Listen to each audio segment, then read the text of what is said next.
Nosotros tenemos un entorno monetario en la economía cubana que es muy difícil que la economía cubana funcione, vamos a decirlo de alguna manera, casi que por vía natural. Por el propio entorno monetario, por las deformaciones estructurales, y eso nos lleva a que tenemos que hacer una conducción de la economía muy administrativa. ¿Exactamente a qué me estoy refiriendo? Me estoy refiriendo a deformaciones en la formación de los precios.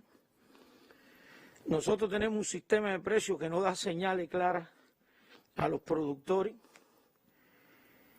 Eso en términos técnicos, los economistas decimos que no le llegan las señales del mercado a los productores. Y no es que estamos diciendo que Cuba vaya a una economía de mercado, pero el mercado existe independientemente de la voluntad nuestra. Y a los productores les tiene que llegar señales de ese mercado. ¿Eso qué quiere decir? Para que nos entendamos todos, que si yo produzco algo tengo que saber exactamente quién está dispuesto a comprar esos productos. Imagínate tú decir esto aquí en Cuba ahora, cuando lo que tenemos es un déficit de oferta, la gente también se puede confundir un poco. Pero los precios son una categoría sintética de la economía y en la formación de precios, tanto mayoristas como minoristas, tenemos muchas deformaciones. Hemos usado históricamente un método de formar precios que se ha venido cambiando en los últimos años, que es un margen de utilidad sobre los costos o sobre los gastos totales. Y eso, por supuesto, tiene deformaciones, porque tú te imaginas, si es un margen de utilidad porcentual sobre costos y gastos, entre más grandes son los costos y los gastos, más grandes son las utilidades de las empresas.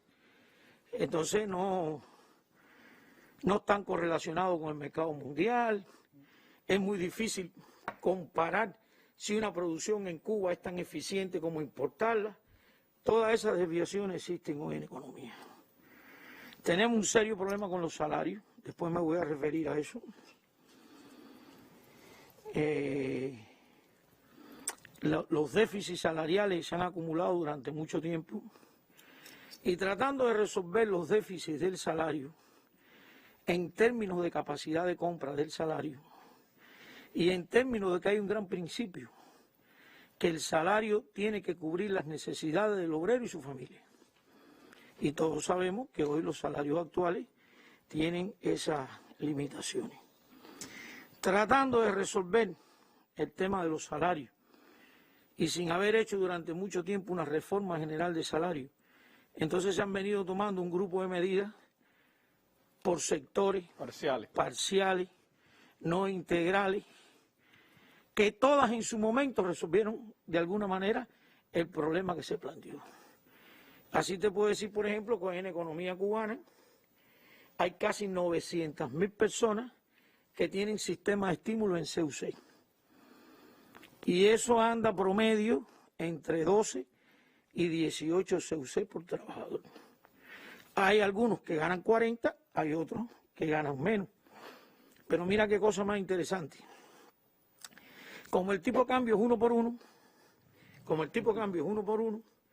cuando la empresa a un trabajador le paga 10 CUC, si ese trabajador va a Cadeca y lo cambia por 24, para él el ingreso es 240 pesos y a los costos de la empresa solo llevamos 10 pesos, porque el tipo de cambio es 1 por 1.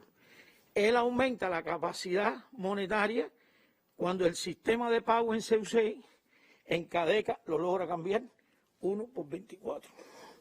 Si en ese caso tuviéramos 4 personas en Cuba, no tuviésemos grandes problemas. Pero como te dije, hay en el entorno de 900.000 personas. Y esas 900.000 personas dicen, y cuando venga el tema de la unificación monetaria y cambiaria y la reforma de salario, ¿cómo quedan mis ingresos en CUC? Porque hoy él los multiplica por 24. Hay problemas también de eficiencia en el sistema empresarial, y no poco.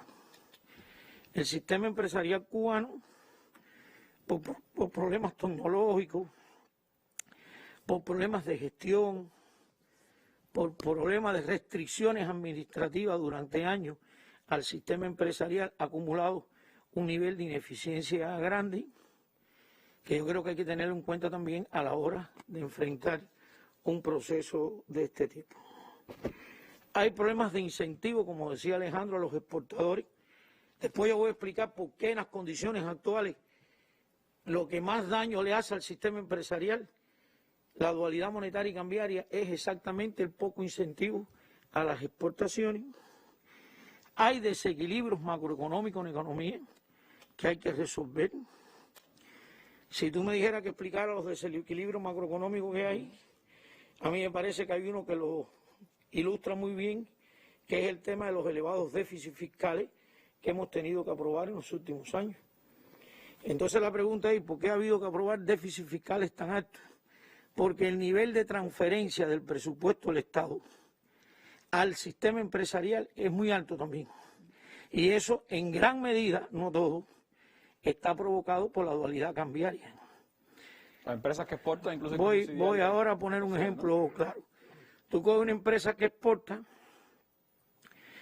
que vamos a suponer que vende en $500 una tonelada de lo que él produce, pero en pesos, cuando tú sumas los costos de importación más los costos nacionales, que incluye el salario, en pesos, el precio de empresa de esa empresa es 1.000 y ella exporta por $500. Como el tipo de cambio es 1, entonces recibe 500 pesos. Y ahí nos queda un déficit de los otros 500 pesos. Y esos otros 500 pesos, porque no es responsabilidad de la empresa, los cubre el presupuesto del Estado. Y eso es lo que nosotros decimos, que hay un nivel de transferencia importante del presupuesto del Estado hacia el sistema empresarial. Y el presupuesto del Estado está para recibir del sistema empresarial, en términos de impuestos sobre la utilidad, en términos de impuestos por la utilización de la fuerza de trabajo, en términos de rendimiento de la inversión, porque el Estado es dueño de un activo y rinde y le tiene que tributar al presupuesto del Estado. Entonces, todas esas cosas están en economía cubana. Ya no te quiero hablar de comparabilidad con los mercados internacionales. Fíjate que nosotros, para decir si una determinada producción es competitiva en el mundo, hemos buscado una solución técnica que decimos ficha costo empresa, ficha costo país. Entonces, eso significa ficha costo empresa, es coger los gastos de la empresa como están, y cuando tú quieras hacer ficha costo país, es lo que la empresa paga en moneda nacional, hacerle un cálculo en dólar, expresarlo en dólar y entonces compararte con el mundo. Realmente es complejo. La carga para los contadores en el sistema empresarial es extremadamente complejo. Y también entonces yo te dijera que hay una carga institucional alrededor de eso extremadamente compleja.